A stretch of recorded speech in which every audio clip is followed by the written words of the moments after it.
para você, meu querido jovem, minha querida jovem. Uma excelente segunda-feira. Você já tá com a lição na mão? Tenho certeza que sim, porque nesta segundona nós vamos falar sobre consagrados ao ministério. Quando nós vamos lá no livro de Levítico, no capítulo 8, nós conseguimos observar que os sacerdotes, eles tinham ali um padrão elevado e estabelecido. Eles deveriam ser santos ou separados das práticas seculares, a fim de que, conectados com Deus, conseguissem representar mais corretamente a Deus. Embora Arão fosse um homem mais velho na época, os seus filhos eram o quê? Jovens. Então, esse é o apelo especialmente a jovens e idosos. Paulo escreveu ao jovem Timóteo, a quem estava orientando no ministério. E lá em 1 Timóteo, capítulo 4, verso 12, você confere o seguinte: ninguém o despreze por você ser jovem. Pelo contrário, seja um exemplo para os fiéis na palavra, na conduta, no amor, na fé, na pureza. Assim como Paulo e Moisés, precisamos elevar o padrão de excelência e santidade no ministério dos jovens e não o rebaixar. Todo o conceito de ser sacerdote é ilustrado aonde? No livro de Levítico. E a gente consegue ter uma compreensão melhor a respeito desta questão do sacerdócio. Moisés, ele fez o quê quando consagrou os sacerdotes? Ele colocou o sangue de um carneiro sacrificado na orelha direita, no polegar e no dedo do pé de cada um dos sacerdotes. Aí você me pergunta, para quê? Qual a necessidade de pegar o sangue do carneiro e passar na pessoa? Vou te explicar.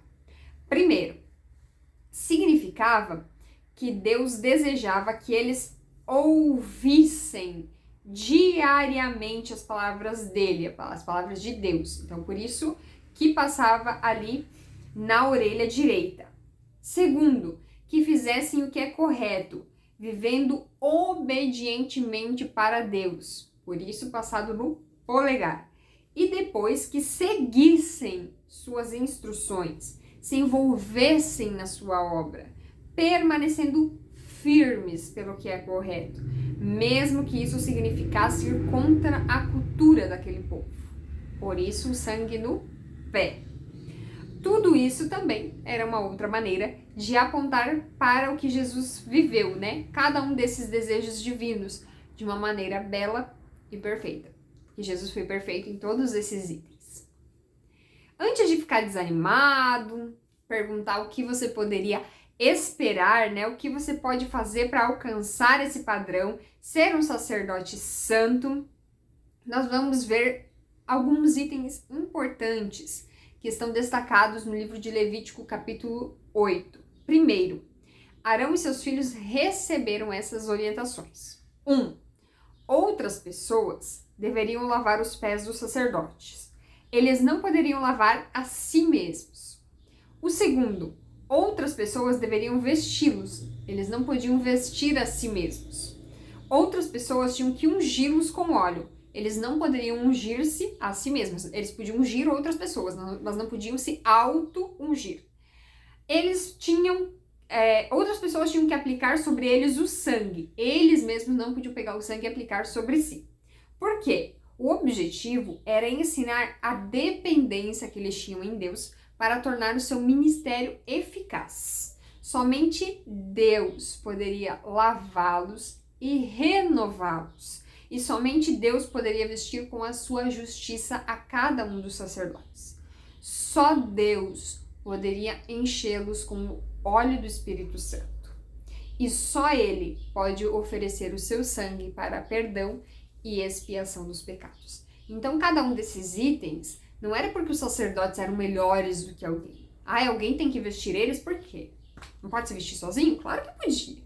Mas eles tinham que entender que cada uma dessas coisas simbolizava a dependência que eles precisavam ter de Deus, porque só Deus poderia os capacitar.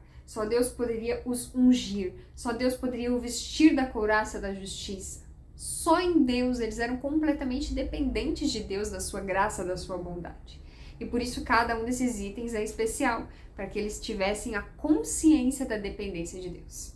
E é isso que nós hoje, enquanto sacerdotes, enquanto escolhidos para levar a mensagem de Cristo, para realizar a pregação do Evangelho, temos que ter essa consciência de que nós somos dependentes de Deus. Que nós, por nós mesmos, não podemos fazer nada. Nós somos dependentes de Deus. Eu espero você aqui amanhã para mais um maravilhoso dia de estudos. E não esqueça de compartilhar o vídeo com a galera lá da sua classe e seguir a gente no Instagram, @lição_es.